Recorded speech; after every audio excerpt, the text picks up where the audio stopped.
NDA की mathematics के अंदर सबसे पहले आपको ये आना चाहिए, इसके कोर कॉन्सेप्ट्स आपको आने चाहिए, इसके रूट्स आपको समझ में आने चाहिए कि क्या इसके पीछे लॉजिक है, कैसे इनके क्वेश्चन को सॉल्व किए जाते हैं। अगर आप लेटेस्ट पेपर्स को देखेंगे जिसके अंदर क्वेश्चन जो है कभी-कभी लेंथी क्वेश्चंस भी पूछे गए हैं, तो उनका जो ओरिजिन है वो एनसीईआरटी से मिलता-जुलता है। अगर आप आज करंट अफेयर्स को इग्नोर करोगे ना, तो कल को आप पेपर निकालने के बाद ये रिग्रेट करोगे एसएसबी के अंदर, जब आप जीडी में बोल नहीं पाओगे। बिना करंट अफेयर्स के ना तो आप अच्छे से लेक्चर दे सकते हो। अगर हम आज भी बात करें कि कुछ स्टेट्स इतनी इंडिया की डेवलप्ड नहीं है with respect to the coastal states, तो उसका कारण है उसकी location. Unacademy. Let's crack it. जय हिंद दोस्तों अंग्रेजी में एक कहावत होती है कि desire to achieve something without strategy is just a day dreaming. और इसीलिए आज इस सेशन में हम सारे टीचर्स एजुकेटर्स आपके साथ में शेयर करेंगे इस एग्ज़ाम की स्ट्रैटेजी, जो कि आने वाली एनडीए की एग्ज़ाम है, जो कि 1 सितंबर को हो रही है। और अब आप सब समझ सकते हो कि 1 सितंबर में कितना कम समय रह गया, जबकि अभी तो तैयारी की शुरुआत है। फिर भी ये एग्ज़ाम 1 सितंबर को हो रही है और समय हमारे पास में बहुत ज़्यादा नहीं है। इसीलिए ज़रूरी है कि हम अपनी स्ट्रैटेजी को अभी से प्लान कर लें। और इसी प्लानिंग को बनाने के लिए आपकी मदद करने के लिए ये सारे एक्सपीरियंस्ड एजुकेटर्स आपके साथ में मौजूद हैं। हम अपने इनसाइट्स आपके साथ शेयर करेंगे और आपको स्ट्रैटेजी का सजेशन देंगे। लेकिन फिर भी मैं एक चीज़ कहूँगा आपसे कि आप भी इस स्ट्रैटेजी को जो हमसे सुनोगे, अपने विवेक से इसको इम्प्लीमेंट करना, क्योंकि एक स्ट्रैटेजी एक आइडियल स्ट्रैटेजी हो सकती है, लेकिन सबके लिए वो एप्लीकेबल नहीं हो सकती। तो थोड़ा बहुत इम्प्रोवाइजेशन आपको करना पड़ेगा अपनी ओर से। लेकिन फिर भी ये जितने भी एक्सपर्ट्स हैं और वो जितने भी सजेशंस आपको देंगे या स्ट्रैटेजाइज करके आपको बताएंगे, तो आपके लिए बहुत काम आने वाली है। तो इस बात को आगे बढ़ाने के लिए एनडीए के अंदर जो सबसे इम्पॉर्टेंट सब्जेक्ट होता है, जिसको मैथमेटिक्स बोलते हैं, और जो बहुत सारे स्टूडेंट्स के लिए एक बहुत बड़ा नाइटमेयर जैसा होता है, तो क्या किया जाए कि इस पॉइंट से अपन एक ऐसी स्ट्रैटेजी रखें मैथमेटिक्स के अंदर कि वो जो आखिरी का समय आए उसमें हमें नर्वसनेस ना हो, उसमें हमें डिसअपॉइंटमेंट ना हो पेपर के बाद में। तो मैं बिना देर किए सीधे अखिल रॉय सर के पास में जाऊंगा और उनसे ये जानने की कोशिश करूंगा। इनफैक्ट वही आपसे शेयर करेंगे वो सारी बातें जो वो सोचते हैं कि किस तरह से एक स्टूडेंट को आज से स्ट्रैटेजाइज करना चाहिए। Akhil Roy sir, over to you. Thank you sir.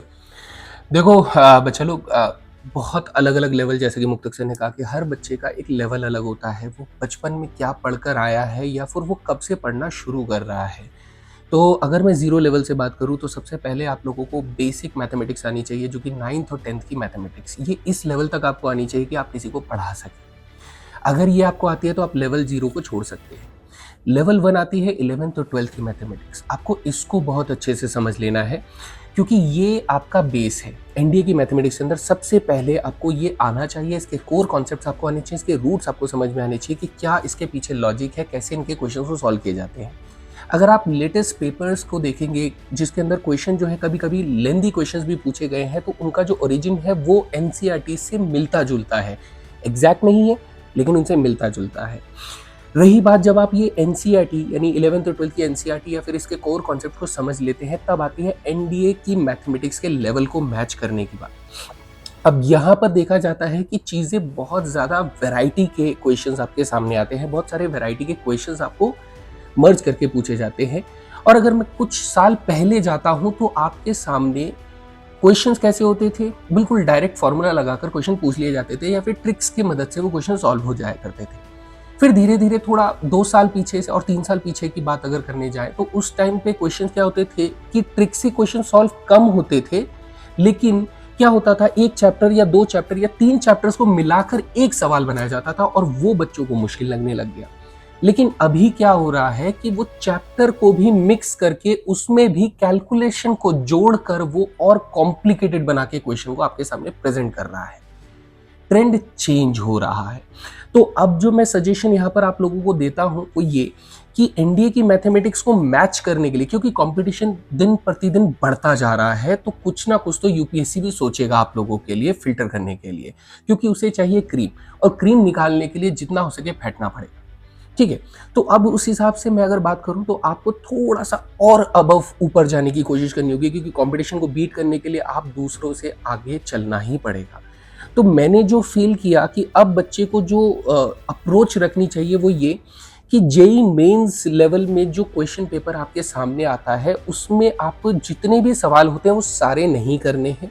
आप उनके सॉल्यूशंस को देखिए, कुछ क्वेश्चंस ऐसे होते हैं जो बहुत ही ज़्यादा कंसेप्चुअल होते हैं, आप उन्हें इग्नोर कीजिए क्योंकि वो अभी तक एनडीए मैच नहीं कर रहा है। लेकिन मैंने पिछले साल से बहुत बार ये बात बोली है कि जेईई मेंस के आसान क्वेश्चंस को आप लोग प्रैक्टिस करना शुरू कर दीजिए क्योंकि वो बहुत ही ज़्यादा कंसेप्चुअल क्वेश्चंस को पिक कर रहा है, जहाँ पर बच्चे के कोर कॉन्सेप्ट्स को टेस्ट किया जा रहा है कि क्या वो क्वेश्चंस को सीधे सीधे सॉल्व कर सकता है या फिर उसे कॉम्प्लिकेशन में फंसाकर भी वो बच्चा उसमें से आंसर को ढूंढ निकाल सकता है। तो मेरी मानिए तो सबसे पहली चीज़ जो आपको फोकस करनी है जब आप इंडियन मैथमेटिक्स की प्रिपरेशन कर रहे हैं, तो आसान किताब जो मैं आपको बताता हूँ वो तो आपको करना ही है, लेकिन साथ साथ आप लोगों को एक नई स्ट्रैटेजी अब से फॉलो करनी है। वो ये कि हम लोग पिछले 10 साल या 5 साल के जेईई मेंस के क्वेश्चन पेपर्स को डाउनलोड करके उसमें से उसके सॉल्यूशंस को निकालने की कोशिश करेंगे। इससे क्या होगा, आपको कॉम्प्लिकेटेड क्वेश्चंस में क्रिटिकल थिंकिंग पावर जनरेट करने की अपॉर्चुनिटी मिलेगी। दूसरा, मैं अगर आप लोगों के यहाँ पर जो ट्रेनिंग जो गाइडेंस है उसके अंदर मैं कुछ चेंजेस लाना चाहता हूँ, वो ये कि अब तक मैंने कॉन्सेप्ट्स को मर्ज करना आप लोगों को सिखाया कि एक चैप्टर से 2 चैप्टर से 3 चैप्टर से क्वेश्चन को मिक्स कैसे किया जाता है। तो अब मैं अपनी गाइडेंस के अंदर यही चेंज लेके आने वाला हूँ कि मैं आप लोगों को जेईई के सवालों से भी मुलाकात करवाऊंगा। मैं आपको ये सोचना सिखाऊंगा कि कैसे एक प्रेशर के दौरान भी आप क्रिटिकल थिंकिंग को जनरेट करते हुए क्वेश्चन को या फिर प्रॉब्लम को सॉल्व कर सकते हैं। तो ये रहेगी मेरी स्ट्रैटेजी मैथमेटिक्स के लिए। लेकिन अब ये जो सबसे इंपॉर्टेंट बात है, आपको ये बात ध्यान रखना है कि अब आपके पास सिर्फ 4 महीने हैं। तो इन 4 महीनों में मेरे साथ आपको चलना है और आपको ये तो बिल्कुल नहीं सोचना है कि हाँ 4 महीने हैं, मैं आखिरी के 2 महीने में पढ़ना शुरू करूँगा तो हो जाएगा। सिलेबस बड़ा है और इस बार कंपटीशन बहुत ज़्यादा भी है, तो इस बात को ध्यान रखिए एंड बेस्ट ऑफ लक मैं कहूँगा। Okay Akhil Roy sir, thank you very much. और मुझे बहुत खुशी है कि अखिल रॉय सर ने ये प्रॉमिस किया है कि अगर हम ये कहते हैं कि स्टूडेंट्स को एक्स्ट्रा माइल चलना है, तो उन्होंने ये प्रॉमिस किया है कि मैं भी एक्स्ट्रा माइल चलूँगा। तो जैसे कि होता है ना कि a leader always leads by example, तो ये यहाँ पे इन्होंने साबित किया है। अब मैं वेटेज वाइज आगे बढ़ूँगा और आगे बढ़ के आऊँगा दूसरे इंपॉर्टेंट पेपर की तरफ, जो कि बहुत बड़ा प्रॉब्लम अगेन होता है कई स्टूडेंट्स का, ख़ास तौर पे जो रूरल बैकग्राउंड से बिलोंग करते, और वो है अंग्रेज़ी, इंग्लिश। मैं आऊँगा सिद्धांत सर के पास में। सर, क्या आपके हिसाब से स्ट्रैटेजी होनी चाहिए? ख़ास तौर पे मैं ये जानना चाहूँगा कि वो स्टूडेंट जो इंग्लिश से इतनी ज़्यादा फैमिलियर नहीं थे अभी तक, जो पहली बार इंग्लिश को पढ़ने की कोशिश करेंगे उसके ग्रामर को, उनके लिए आप क्या कहेंगे? बिल्कुल sir, thank you so much. तो दोस्तों मैं आपको ये कहना चाहूँगा कि इंग्लिश को जब अपने को करना है ना, कि सबसे पहले तो मेरे पास 2 तरह की ऑडियंस रहेगी, है ना, कि एक जो ऑलरेडी अंग्रेजी मीडियम से है और एक जो हिंदी मीडियम से है, राइट। तो पहली बात तो देखो, अंग्रेजी वाले को तो मतलब एक बार साइड पे रखते हैं। जो हिंदी वाले हो, ये मेरी आपसे जुबान है गाइस, ये मेरी आपसे जुबान है कि आपको बस बेसिक सा पता है ना, ABC कैटरेट मैट आता है ना, आगे काम मेरे पे छोड़ दो, ठीक है। इंग्लिश की स्टार्टिंग करेंगे बिल्कुल 0 लेवल से, ठीक है। और इंग्लिश को देखो करने का एक बिल्कुल बेहतरीन सा तरीका है, 3 वर्ड्स याद रखना, इम्प्रोवाइज, अडैप्ट एंड ओवरकम, ठीक है। पहले हमेशा क्या होता है guys, every brain is different, हर एक का ग्रास्पिंग पावर डिफरेंट होता है गाइस, ठीक है। और इंग्लिश एक ऐसा subject, to be precise language है, इसको सब्जेक्ट छोड़ दो, है ना।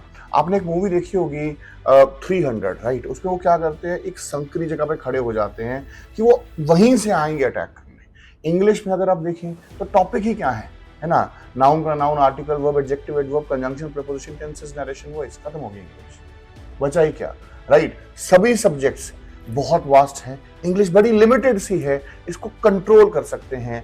द प्रॉब्लम जो बच्चे फेस करते हैं वो ये है, कोर्स पे कोर्स लगाते रहते हैं, ठीक है, कोर्स पे कोर्स लगाते रहते हैं, यू लैक इज प्रैक्टिस, ठीक है। वो कहते हैं ना कि मुझे तुम्हारी 1000 मूव से डर नहीं है, मुझे उस को चंद मूव से बहुत डर है जो तुमने 1000 बार प्रैक्टिस की है, ठीक है ना। तो वही चीज है गाइज, ये सिर्फ सबसे पहले इंग्लिश का फाउंडेशन ले कीजिएगा, जो कि ऑब्वियस सी बात है, इंग्लिश ग्रामर रहेगा। दूसरी बात रही है वोकैबुलरी की। देखो, ग्रामर और वोकैबुलरी को आप साइमल्टेनियसली ऊपर लेके आएंगे, ठीक है। रीडिंग पे मैं आता हूं, ग्रामर को आप 100% सिद्धांत सर पे रिलाई कीजिए, ठीक है। मैं जुबान दे रहा हूँ इस सेशन में, ठीक है, मुक्तक सर की अगुवाई पे, ठीक है। तो मैं आपको बिल्कुल जीरो लेवल से लेके आऊंगा और English will be fun, seriously English will be fun, right. और आप ही के लेवल पे उतर के आपके साथ बिल्कुल जुड़ के आपको अपने लेवल तक लाने की कोशिश करूंगा, ठीक है। तो ये बात है आपकी ग्रामर की, एंड प्रॉपर स्ट्रैटेजी जो रहेगा वो नाउन प्रोनाउन इस तरीके से हम चलेंगे, ठीक है। दूसरी चीज है vocabulary. Guys vocabulary is like gymming, ठीक है। पहले दिन जाते हैं, अगर तुम पहले दिन ही जाके 25 किलो का डंबल उठा दोगे ना, फिर तुम दोबारा उधर बढ़ोगे नहीं, है कि नहीं। तो याद रखिएगा वोकैबुलरी है ना, तो बूंद बूंद से सागर भरता है। वो एक कहावत है ना guys, great things are not done by impulse but by bringing small things together, ठीक है ना। तो इस चीज को फोकस कीजिएगा, वो कैब को थोड़ा थोड़ा थोड़ा थोड़ा करके आप जोड़ते जाइएगा। ये है आपका बेस। अब आप बोलेंगे सर ये क्या बात हुई, आया तो भाई क्लोज टेस्ट है, ये आया है वो आया है। जब आपका बेस तैयार है, ठीक है ना, जब आपका बेस, गाड़ी चलाना सीखते हैं, हमें पता लगा गियरिंग सिस्टम पता लग गया, उसके बाद चलेंगे रोड पे, ठीक है। ओवरऑल जिसको बोलते हैं ना होलिस्टिक अप्रोच। अब इस बार एनडीए वालों के साथ भी हुआ, अपने प्यारे सीडीएस वालों के साथ भी हुआ, पैटर्न चेंज हुआ, बौखला गए, है ना। तो भाई साहब याद रखिएगा, be prepared for the change, ठीक है। प्रैक्टिस करते जाएंगे और वो कैब चलते जाएंगे, ठीक है। फिर बात ये है गाइस, वो कैब को एकदम से मत करना, डेली मजे मजे में करो, चलेगा। अब लास्ट चीज जो मैं कहना चाहूंगा, ज्यादा वक्त ना गवाते हुए आपका, वो है रीडिंग। तो स्टूडेंट्स मेरे कहने पे आज क्या अभी इसी वक्त एक बात याद रखना, रीडिंग शुरू करने से पहली चीज, वो कहते हैं जिस रिश्ते की शुरुआत ही सेल्फिशनेस से हो, वो रिश्ता कभी कामयाब हो ही नहीं पाता है ना। तो आपको रीडिंग को क्या करना है, एक बड़ा सिंपल सा फंडा है, सोने से पहले या जब फ्री हो, ये मान लो दिन में 15 से 20 मिनट अपना एरिया ऑफ इंटरेस्ट से पढ़ना शुरू करो। लाइक फॉर एग्जाम्पल, कुछ लोगों को टेक्नोलॉजी में मतलब मजा आता है, कुछ लोगों को अखबारें पढ़ने मजा आता है, कुछ लोगों को स्पिरिचुअल आर्टिकल पसंद है, कुछ को क्या पढ़ना पसंद, आप वो पढ़ो, बट पढ़ो, गेटिंग इट। तो इवेंचुअली रीडिंग हैबिट जैसे इनकलकेट होगी, फिर अपन रीडिंग कॉम्प्रिहेंशन को कर पाएंगे और अंडरस्टैंड कर पाएंगे। एंड तीनों चीजें हो गई हैं, कंपाइल करवाने का प्रैक्टिस का जिम्मा मेरा, बस फिर क्यों ही टेंशन लेनी है। 50 क्वेश्चंस में से अपन सोच के नहीं जाएंगे कि 30, 20, 25, 35 नहीं, हम अपना बेस्ट करके आएंगे। एंड यही मैं कहना चाहूंगा, बाकी भरोसा रखिएगा, जरूर आपको पार लगाएंगे। बहुत सारी इंसाइटफुल बातें सर ने करी, लेकिन एक बात जो मुझे बहुत ही बढ़िया लगी जो सर ने बोली कि इंग्लिश को एक सब्जेक्ट की तरह मत लो, वो एक लैंग्वेज है। तो बिल्कुल जैसे कहते हैं ना, हालात बदल दिए, जज्बात एकदम पर्सपेक्टिव चेंज कर दिए। और वाकई में अगर आपका ये अप्रोच है तो मैं बहुत कॉन्फिडेंट हूँ कि आप जो स्टूडेंट्स आपसे पढ़ेंगे वो बहुत इजीली इंग्लिश को अडॉप्ट कर पाएंगे, क्योंकि आपने उसको एक लैंग्वेज की तरह लिया। अब मैं अगले सब्जेक्ट की तरफ आगे बढ़ूंगा, जो कि एक सब्जेक्ट नहीं है बल्कि 3 सब्जेक्ट का कॉम्बिनेशन है, फिजिक्स, केमिस्ट्री और बायोलॉजी। अब ये तीनों सब्जेक्ट्स एनडीए के अंदर पूछे जाते हैं और कुल मिला के इनके क्वेश्चंस बहुत सारे हो जाते हैं। तो इंग्लिश के बाद इन तीनों का मिला के बहुत बड़ा वेटेज होता है। तो मैम आप प्लीज़ बताइए, कुछ इनसाइट्स दीजिए, स्टूडेंट्स को स्ट्रैटेजाइज करने में मदद कीजिए। बिल्कुल सर। बेटा देखो, जैसे इस बार साइंस का पैटर्न आपने देखा होगा, एनडीए का एग्ज़ाम अगर आप देखोगे एनालिसिस, उसमें आप देख पा रहे होंगे कि जो फिज़िक्स का सेक्शन है, फिज़िक्स के सेक्शन में इस बार आपका थोड़ा सा जो न्यूमेरिकल पोर्शन है बेटा, उसमें जो क्वेश्चंस रहे हैं, अच्छे लेवल के क्वेश्चंस आपके डाले गए हैं। बाकी सारी चीज़ें बेसिक रही हैं, जैसे यूनिट्स एंड मेजरमेंट की हम लोग बात करते हैं, हमेशा से 2 से 3 क्वेश्चन पूछे जाते हैं। इसके अलावा अगर हम बात करते हैं यूनिट्स एंड मेजरमेंट के अलावा आपका काइनेमेटिक्स के 2 to 3 क्वेश्चंस, वही सबसे ज़्यादा इस बार जो क्वेश्चन आपके पूछे गए हैं वो इलेक्ट्रोस्टैटिक, इलेक्ट्रिसिटी और मैग्नेटिज्म के पार्ट से क्वेश्चन पूछे गए हैं। तो ये वो मेन पॉइंट रहने वाला है आपका कि जिसमें आप लोग अपनी पकड़ अगर बना लेते हैं तो फिजिक्स से आपको डर नहीं लगेगा। ये जो 25 क्वेश्चन आपको लगते हैं ना फिजिक्स के कि बहुत टफ है, वो बहुत ईजी आप लोगों के लिए बन जाएंगे। तब मैं बात करती हूँ केमिस्ट्री की। तो केमिस्ट्री में इस बार एक छोटा सा चेंज हो रहा है, ऑर्गेनिक और इनऑर्गेनिक की कुछ स्पेसिफिक टॉपिक्स यहाँ पर उठाए गए हैं। तो हमारी जो अप्रोच रहने वाली है, हम बिल्कुल बेसिक से उठाएंगे, बिल्कुल ज़ीरो से। यानी कि आपको सिर्फ थोड़ा सा 11th-12th का ऑर्गेनिक और इनऑर्गेनिक की तरफ ध्यान देना पड़ेगा, बाकी कुछ भी नहीं है। जो आप लोगों ने पढ़ा है वहीं से आप लोगों की चीज़ें आएंगी और आती रहेंगी। अब बात करते हैं बायोलॉजी की। तो बायोलॉजी में इस बार जो पैटर्न रहा है, पहले क्या हुआ करता था, बायोडाइवर्सिटी से बहुत सारे क्वेश्चन पूछे जाते थे। अब जो है एनसीईआरटी में से बायोडाइवर्सिटी को हटा दिया गया है, तो इस बार के पैटर्न में एक बड़ा चेंज देखा गया है कि बायोडाइवर्सिटी से क्वेश्चंस नहीं आए हैं। अगर आप बाकी एग्जाम्स भी देखो, जैसे नीट वगैरह हो गया या फिर एनटीए जितने भी एग्जाम्स को कंडक्ट करा रहा है, उनमें बायोडाइवर्सिटी के क्वेश्चंस का लेवल कम हो गया है। तो अब हमारा जो बेसिक कंसेप्चुअल पॉइंट्स हैं, उनको हमें कवर करना पड़ेगा। बोटनी से क्वेश्चन पूछे गए एज इट इज, करीबन 3 to 4 क्वेश्चंस आपके बोटनी से हर बार पूछे जाते हैं, जो इस बार भी पूछे गए हैं। जूलॉजी का पोर्शन सिर्फ एक ही सेक्शन में आया है, जिसमें बायोडाइवर्सिटी से क्वेश्चंस नहीं पूछे गए हैं, बिल्कुल ना के बराबर है। तो ये जो थोड़ा सा पैटर्न में चेंज इस बार रहा है, इसी लेटेस्ट पैटर्न पर लेकर के चलेंगे चीज़ों को, बिल्कुल जीरो से उठाएंगे, बिल्कुल बेसिक से उठाएंगे। और the main point is that जितने भी हमारे इंग्लिश मीडियम वाले बच्चे होते हैं, उनको साइंस में उतनी दिक्कत नहीं आती है जितनी दिक्कत आती है हमारे हिंदी मीडियम वाले बच्चों को। तो वो भटकते रहते हैं कि उनकी सुनवाई कहीं होती नहीं है। वो क्लास में भी आते हैं, और मेरी क्लास में ऐसा होता है कि हमेशा से मैं बाइलिंगुअल पढ़ाती हूँ, तो जो हिंदी मीडियम वाले बच्चे हैं वो भी इक्वली मेरे साथ कनेक्ट हो सकते हैं, क्योंकि बेटा मैं बिल्कुल ज़ीरो लेवल से और आपके लेवल पर जाकर, जो बात सर ने कही है ना, सिद्धांत सर ने, तो बिल्कुल वही कि आपके लेवल पर जाकर के बिल्कुल ग्राउंडेड लेवल से उठाया जाएगा। और जितने भी हिंदी मीडियम वाले बच्चे हैं, बेटा बस आपका काम है आ जाना, और साइंस फिर आप हम पर छोड़ दीजिएगा। सिलेक्शन आपका डेफिनेट हम देंगे। Thank you very much ma'am. और वाकई में मतलब इतने 3 बड़े सब्जेक्ट्स को ऐसे फिंगर टिप्स पे बता देना कि ये टॉपिक वो topic, really admire your knowledge ma'am and experience. अब मैं ह्यूमैनिटीज़ के सब्जेक्ट की तरफ आऊँगा, और आऊँगा अब मैं विशाल सर के पास में। और विशाल सर के पास में जो सब्जेक्ट्स हैं वो भी बहुत सारे, बहुत विशाल हैं। उनके पास में पॉलिटी है, वो इकोनॉमिक्स के बारे में आपको बताएंगे, वो करंट अफेयर्स के बारे में बताएंगे। और दोस्तों एक बात मैं बता दूँ, वो कुछ भी बताएं उससे पहले, कि करंट अफेयर्स को सिर्फ रिटन एग्जामिनेशन तक लिमिटेड रख के मत देखना, ये एसएसबी में आपके लिए बहुत ज़्यादा इंपॉर्टेंट है। विशाल सर प्लीज़ बताइए आप students. Thank you sir. So learners, कैसे हैं आप सभी लोग? तो बात करते हैं। तो मैं जितना भी एनडी के एग्ज़ाम को जितना मैं समझ पाया हूँ, पिछले 3 साल से मैं इसके पैटर्न को बहुत पर्सनली फॉलो भी कर रहा हूँ। तो मैंने ये बात हमेशा बोली है, मेरे हर वीडियो में आपको बात देखने को मिलेगी ही, कि एनडी वाले जो बच्चे होते हैं वो साइंस और इंग्लिश में बहुत फोकस करते हैं, क्योंकि वो हिस्ट्री, ज्योग्राफी, पॉलिटी, इकोनॉमिक्स और करंट अफेयर से भागते हैं। देखो अब कट ऑफ बढ़ती जा रही है, बिकॉज कंपटीशन बढ़ रहा है, आपको इस बात को समझना पड़ेगा। जब तक आप इस बात को नहीं समझेंगे तो प्रॉब्लम इसलिए हो सकती है, बिकॉज एनडीए एक ऐसी एंट्री है सर जिसमें बच्चा बहुत ज़्यादा मेरिट आउट होता है, और इस बारे में कोई बात ही नहीं कर रहा है। मतलब मैं देखता हूँ टीचर्स लोग आपको कहीं बार बोल देते हैं ऐसा कि साइंस कर लो, इंग्लिश कर लो। मैं एग्री करता हूँ, हो सकता है आप उससे कट ऑफ निकाल लो, लेकिन क्या कट ऑफ निकालना इनफ है?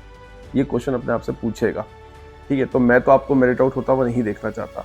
मैं आपको ये नहीं बोलूँगा कि आप इसमें बहुत समय दें, बट एटलीस्ट थोड़ा बहुत समय आप इसको दें।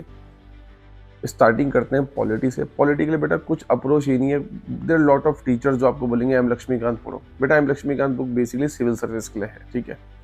आप पॉलिटी के अच्छे से नोट्स ले आओ, किसी अच्छे टीचर के नोट्स पढ़ लीजिए। अगर आपको मेरा समझ में आता है आप मेरे नोट्स देख लीजिए। श्रीपति सर भी पॉलिटी पढ़ाते हैं, किसी भी अच्छे टीचर के आप पॉलिटी के नोट्स पढ़िए। It is enough for NDA, जो मुझे लगता है। और थोड़े पीवाईक्यूज लगा लीजिए। When it comes to economics, तो मैं बोलूँगा इकोनॉमिक्स में भी आप किसी टीचर के नोट्स पढ़ लीजिए, ठीक है? अब इकोनॉमिक्स में अगर कोई आपको बोल रहा है कि आर एस शर्मा पढ़ लीजिए, नहीं, इतना गहराई में आपको नहीं जाना। एनडी का बच्चा 12th के बाद इतना प्रेशर नहीं डालना है उसको। तो इकोनॉमिक्स से भी आप किसी अच्छे टीचर के नोट्स पढ़ लीजिए, इट इज़ इनफ। बट हाँ, when it comes to current affairs, तो आप देख भी सकते हैं, ठीक है? मैंने अपने टेलीग्राम पे भी शेयर किया है, आपको अनअकैडमी के चैनल पर भी वीडियो दिख जाएगी, ठीक है? तो current affairs as it is class से आए हैं, और मैंने स्क्रीनशॉट के साथ लगाया है, आप जाके देख भी सकते हैं। मैंने वीडियो बना के डाली है, और करंट अफेयर्स की अच्छी खासी वेटेज है एनडीए में। आपको 8-9 करंट अफेयर्स क्वेश्चन देखने को मिल जाएंगे। मैं आपको बता रहा हूँ 8-9 क्वेश्चन कम नहीं होते, और बहुत ही ईजी क्वेश्चन। लेकिन करंट अफेयर ऐसे प्रिपेयर ना करें कि आप 4-5 घंटे की आपने कोई वीडियो देख ली कि इसी वीडियो से करंट अफेयर सारा कवर हो जाएगा, ऐसा नहीं करना है। करंट अफेयर्स को डेली एटलीस्ट 30 मिनट्स दें। अगर आप डेली 30 मिनट्स मतलब करंट अफेयर को दोगे ना, तो मैं आपसे वादा करता हूँ 8-9 क्वेश्चन आप आराम से करके आ जाओगे। एंड जैसे मुक्तक सर ने एक चीज़ मेंशन करी थी, मैं ये बात भी हमेशा बच्चों को बोलता हूँ, ये सिर्फ रिटर्न तक नहीं है। अगर आप आज करंट अफेयर्स को इग्नोर करोगे ना तो कल को आप पेपर निकालने के बाद ये रेगरेट करोगे एसएसबी के अंदर, जब आप जीडी में बोल ही नहीं पाओगे। बिना करंट अफेयर्स के ना तो आप अच्छे से लेक्चर दे सकते हो, ना ही आप जीडी में पहुंच सक पाओगे, और ना ही आप इंटरव्यू में अच्छा परफॉर्म कर पाओगे। बिकॉज मैंने खुद बहुत बार एसएसबी दी है, तो मुझे वहाँ फील होता था जब इनिशियल स्टेज में मैं खुद था तो कि नॉलेज की कमी है। तो करंट अफेयर्स हर जगह काम आएगा। तो हम मेरी यूट्यूब पे फ्री क्लास चलती है करंट अफेयर्स की, सुबह 9:30 बजे, आप उसे डेली फॉलो कर सकते हैं, ठीक है। लेकिन करंट अफेयर्स आपको डेली पढ़ना है, चाहे आप खुद से ही पढ़ लीजिए। तो मेरा ये मानना, समय दीजिए थोड़ा सा ह्यूमैनिटीज़ को भी, इसको आप इग्नोर नहीं कर सकते। मैं इतना ही बोलूँगा, बाकी मुक्तक sir. Thank you very much sir. और जैसे कि सर बहुत ही मेहनत करते हैं, मैं रोज़ देखता हूँ कि डेली करंट अफेयर्स के लेक्चर्स लेते हैं सर, और कितनी मेहनत उन्हें करनी पड़ती है। वो बहुत सारा एलिमेंट होता है जिसमें से आपके लिए क्या इम्पोर्टेंट है उसको निकाल के लाना और फिर उसको एनालिसिस के साथ में डिस्कस करना। तो मेरे हिसाब से आपको एकदम पका पकाया माल यहाँ पे मिल जाता है, और ये आपके लिए चीज़ें बहुत आसान हो रही है। लेकिन अब ये आसान चीज़ों में आपको बिल्कुल भी कोताही नहीं बरतनी और इसमें आपको अपना पूरा जोर लगाना है। अब मैं एक ऐसे सब्जेक्ट की तरफ आऊँगा जो मेरा बड़ा फेवरेट सब्जेक्ट है, जो टीचर उसको पढ़ाते हैं वो भी मेरे बड़े फेवरेट है, और ये एक ऐसा सब्जेक्ट है जिसको पढ़े बिना आप मेरा सब्जेक्ट नहीं समझ सकते। अब आप समझ गए होंगे कि क्या सब्जेक्ट है। जैसे कि मैं हमेशा कहता हूँ कि history is always accompanied by geography, और जियोग्राफी के लिए हमारे साथ श्री प्रतीक सर है। तो सर प्लीज़ बताइए जियोग्राफी के लिए क्या स्ट्रैटेजी होनी चाहिए। जी सर, ज्योग्राफी एक बहुत ही इंटरेस्टिंग सब्जेक्ट है। सबसे इंटरेस्टिंग क्यों है? क्योंकि इसमें डायग्राम्स और मैप्स बहुत एक इम्पॉर्टेंट रोल प्ले करते हैं। और दूसरी चीज़ एक सबसे इम्पॉर्टेंट है कि ये आपको करंट अफेयर्स भी सीखने को बहुत ईजिली हेल्प करेंगे। When you know location of any place, you understand lot of things through the geography. I can give you an example. अगर हम आज भी बात करें कि कुछ स्टेट्स इतनी इंडिया की डेवलप नहीं है with respect to the coastal states, तो उसका कारण है उसकी लोकेशन, लैंडलॉक्ड पोजीशन है, जिस कारण वहां पर पूरा एक्सेस नहीं है। तो इसी प्रकार not only this thing, you understand lot of things through geography. बिल्कुल, हिस्ट्री भी वो तो बिल्कुल है जी। एक और सबसे इंपॉर्टेंट पॉइंट क्या है जी, अगर आप ज्योग्राफी को समझ पा रहे हो तो आप आंसर कर पाते हो विद रिस्पेक्ट टू एसएसबी के क्वेश्चंस। कोई भी आईआर का टॉपिक है वो भी ज्योग्राफी में रोल प्ले करता है। सर मैं आपको 2 मिनट के लिए रोकूंगा। यहाँ पे मेरे एक स्टूडेंट थे, वो एक बार एसएसबी में गए थे, उनसे इंटरव्यू में पूछा था कि वो जब ट्रैवल करके आ रहे थे नॉर्थ से साउथ की तरफ, बैंगलोर में उनका एसएसबी था, तो रास्ते में कितनी नदियाँ आई थी, इतनी नदियाँ कैसे कटी, ये सारी चीज़। सर मैं एक और थोड़ा सा इलस्ट्रेट करना चाहूँगा ज्योग्राफी क्यों इंटरेस्टिंग है। हम अक्सर, हर एक बंदा चाहता है यार मैं दुनिया देखूं, हम एज अ ट्रैवलर बनना चाहते हैं। लेकिन हकीकत में अगर आप क्लास में बैठोगे ना, it's not like a subject the way we have read it in school. School में हम क्या किताब में बस लिखते जा रहे हैं। Trust me, join the class और पढ़ के देखिए कि हम सिर्फ समझेंगे चीज़ों को, कैसा क्लाइमेट है, कैसे लोग बसते हैं और कैसी वेजिटेशन है, और यही पूछ रहा है। प्रॉपर प्रैक्टिकल सब्जेक्ट है जी, कुछ भी अननेसेसरी चीज़ नहीं है, प्योर प्रैक्टिकल, और समझ आता है। मतलब जो हमें चीज़ चाहिए वो वहाँ पर है। पहली बात होगी इंटरेस्ट की। और अब दूसरी चीज़ है कि पेपर में हमारे स्कोर है 20 से 22 क्वेश्चन है आपके एनडीए में ज्योग्राफी से, तो 20-22 इंटू आप कर लीजिए 4 नंबर, तो काफ़ी अच्छा स्कोर बनता है हमारा ज्योग्राफी से। और we can score 100%। Trust me, चाहे वो सीडीएस हो चाहे एनडीए हो, सिलेबस सेम है। 11th-12th क्लास की और एनसीईआरटीज ही बेस बुक है जहां से क्वेश्चंस बन रहे हैं। और प्लस हमने करना क्या, प्रीवियस ईयर क्वेश्चंस, क्योंकि जानना भी जरूरी है यार कहाँ से पढ़ना। बुक्स पढ़ना जरूरी है, बिल्कुल 100% जरूरी है। वो कहीं ना कहीं आपकी अंग्रेजी भी बढ़ाएगा, कहीं ना कहीं आप समझोगे क्या चीज़ पढ़नी है, क्योंकि मैं पढ़ा दूं, आपको समझा दूं, उसके बाद अगर आप किताब खोलो और आपको वो चीज़ें अपने आप समझ आए, तो फिर वो उससे अच्छी कोई चीज़ नहीं रही। तो मेरा मानना है आप सिर्फ ट्रस्ट करके क्लासेस लगा के देखिए, 15 से 20 दिन या 30 दिन में हम ज्योग्राफी पूरी खत्म करेंगे। बट ऐसा होगा that you will start loving this subject.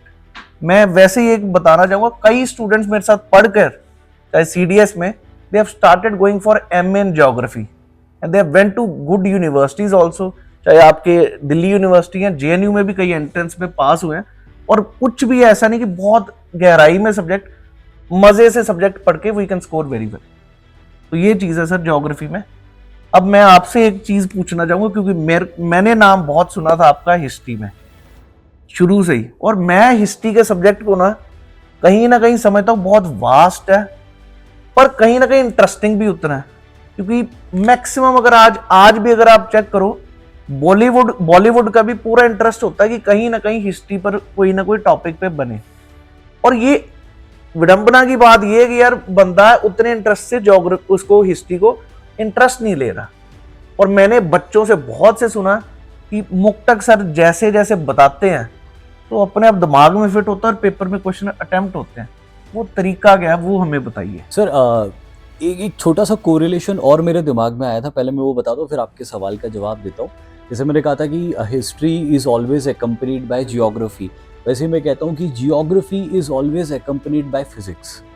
Physics के बेसिक कॉन्सेप्ट्स को समझे बिना जियोग्राफी को नहीं समझ सकते, और जियोग्राफी को ठीक से समझे बिना हिस्ट्री को नहीं सकते। तो मैम सारा दारोमदार आपके ऊपर है, आपने अगर चीज़ें अच्छी कर दी तो उधर अच्छी होगी, उधर अच्छी होगी तो इधर भी अच्छी। बिल्कुल बिल्कुल। अब मैं सर के सवाल का जवाब दे देता हूँ कि history is a very politicised subject. अब वो क्यों इंटरेस्ट नहीं होता है हिस्ट्री में, क्योंकि ज़्यादातर हिस्ट्री आप एनसीईआरटी में 6, 7, 8, 9 में पढ़ते हो। अब यहाँ पे जो इमोशंस हो रहे हैं ना हिस्ट्री के अंदर, भाई अलाउद्दीन खिलजी ने इन्वेजन किया, ब्रिटिशर्स ने इंडिया को ऑक्यूपाई किया, वॉर्स हुए, उन इमोशन से एक बच्चा रिलेट नहीं कर पाता, क्योंकि उसके अंदर वो पूरा एडल्ट नहीं हुआ है ना, तो वो सारी इमोशंस को समझ नहीं पाता है। तो इसलिए उसको सब्जेक्ट भी समझ में नहीं आता। अब जैसे मुझे याद है बचपन में मैंने एक आंसर रटा था नवाब सिराजुद्दौला का, और मैं आई वॉज वेरी प्राउड। वो क्वेश्चन जब भी पूछा जाता था मैं पूरा उसको नरेट कर देता था, लेकिन मेरे को पता नहीं था कि वो हो क्या रहा है वहाँ पे। लेकिन अब बाद में जब मैंने पढ़ा तो मेरे को पता चला कि अच्छा इतना बड़ा गेम हो गया था वहाँ पे, ब्रिटिशर्स ने नवाब सिराजुद्दौला के साथ में कर दिया था, मीर जाफ़र वगैरह ने मिलके। तो जब आप बड़े हो जाते हो 16, 17, 18 साल के, तो अब आपके अंदर वो इमोशंस आ चुके होते हैं। मतलब इमोशंस तो हमेशा से रहते हैं, लेकिन वो हार्मोन्स आ जाते हैं, if I am not wrong, जिससे कि आप उन इमोशंस को समझ सकते हो। और इसीलिए ये वो बढ़िया उम्र होती है जबकि आप इतिहास को जब पढ़ते हो तो आपको समझ में आने। अब कोई सी भी चीज़ जब आपको समझ में आने लगती है तो आपको इंटरेस्ट आता है। इंटरेस्ट हमको वहीं पे नहीं आता है जब हमको समझ में नहीं आता। लेकिन ये सही समय है आपके लिए कि इतिहास को कहानियों की तरह अगर आप पढ़ोगे तो आपको डेफिनेटली इंटरेस्ट आएगा। लेकिन फिर एक बड़ा चैलेंज ये होता है कि कहानी की तरह पढ़ तो लिया हमने, अब बॉलीवुड की मूवी का आपने कहा, बॉलीवुड की मूवी बनती है, ऑब्वियसली बाजीराव मस्तानी हो या फिर पद्मावत हो या कोई और मूवी हो, आप उस जी सर, किसी भी मूवी को आप देखोगे तो आपको पूरा कहानी समझ में आ जाएगा, लेकिन उसके बेसिस पे आप कोई क्वेश्चन नहीं सॉल्व कर सकते, तो फिर पढ़ना पड़ेगा। अब पढ़ने के लिए हिस्ट्री की स्ट्रैटेजी क्या हो एनडीए के लिए, ये मैं आपके साथ में शेयर कर देता हूँ। 2 चीज़ें आपको ध्यान रखनी। सबसे पहले थ्योरी को बहुत अच्छे से पढ़ना है। कभी भी हिस्ट्री में फैक्ट्स को लर्न करने के लिए जंप नहीं करना, क्योंकि जैसे मैं हमेशा कहता हूँ कि विजयदशमी पे रावण बनता है ना, जब पहले रावण का ढांचा बनता है और उसके बाद उसके तलवार, मुंह, 10 मुंह, टांग वांग सब बनता है, उसके कपड़े वपड़े जो भी बनना रहता है उसके बाद बनता है। तो वैसे जो थ्योरी होती है हिस्ट्री की, वो उसका ढांचा होता है। जब तक आप ढांचा नहीं बनाओगे तब तक वो तलवार, ढाल और ये सब चीज़ें नहीं बनेगी। और तलवार, ढाल, कपड़े, मुकुट, 10 मुंह, ये सब होते हैं फैक्ट्स जो कि आप पढ़ सकते हो एनसीईआरटी। तो देखो करना क्या है आपको, सबसे पहले थ्योरी अच्छे से पढ़ो। और थ्योरी अच्छे से पढ़ने के लिए पता है एक बहुत बढ़िया चीज़ मैं आपको बताता हूँ, ओल्ड एनसीईआरटीज़ आप पढ़ो, उसके अंदर थ्योरीज बहुत अच्छे से दे के रखी हुई है। और जब आप थ्योरी को बहुत अच्छे से पढ़ लोगे, then you go to the NCERT of 12th class, theme 1, theme 2, theme 3। अभी आप डायरेक्टली एनसीईआरटी पे चले जाओगे 12वीं की तो आपको कुछ समझ ही नहीं आएगा, क्योंकि एक पैराग्राफ में वो बात कर रहे हैं सातवाहनों की, अगले पैराग्राफ में वो बात कर रहे हैं मौर्यंस की, फिर अगले पैराग्राफ में वो बात कर रहे हैं किसी और राजवंश की जो किसी और दौर का था। तो यहाँ पे क्या होता है, स्टूडेंट को समझ ही नहीं आता कि हो क्या रहा है, चल क्या रहा है। तो इसके लिए पहले थ्योरी पढ़नी पड़ेगी आपको। उसके लिए ओल्ड एनसीईआरटीज़ बहुत बढ़िया तरीके से उन्होंने उसको अरेंज करके दिया हुआ है, बिल्कुल चैप्टर वाइज, एक क्रोनोलॉजिकल ऑर्डर में चीज़ें आगे बढ़ती हैं। पहले उससे पढ़ लो, थ्योरी समझ लो, और उसके बाद जब आप 12th की एनसीईआरटी ओपन करोगे तो आपको एक एक लाइन समझ में आने लग जाएगी। और फिर उसके अंदर इंपॉर्टेंट जितने भी, मैं हमेशा कहता हूँ, जो नीले कलर से हाईलाइटेड फैक्ट्स होते हैं उसके नोट्स बना लो। मतलब नोट्स तो आप पहले ही बना चुके होंगे, जो ये नीले कलर से हाईलाइटेड फैक्ट्स होते हैं ना, इसको अपने नोट्स में ऐड कर लो और फिर आपके बहुत बढ़िया नोट्स बन जाएंगे हिस्ट्री के। बाकी कहानियाँ सुनाने के लिए तो मैं हुई, और बाकी थ्योरी और फैक्ट्स भी मैं ज़्यादा से ज़्यादा, जितने ज़्यादा हो सके आपको करवाऊंगा, राइट। तो इसी के साथ में अब सारी चीज़ हो चुकी है। मैं विशाल सर से रिक्वेस्ट करूंगा कि सर प्लीज़ एक कंक्लूसिव नोट दे दीजिए ताकि और क्लैरिटी आ जाए स्टूडेंट्स के माइंड में। Okay, thank you sir.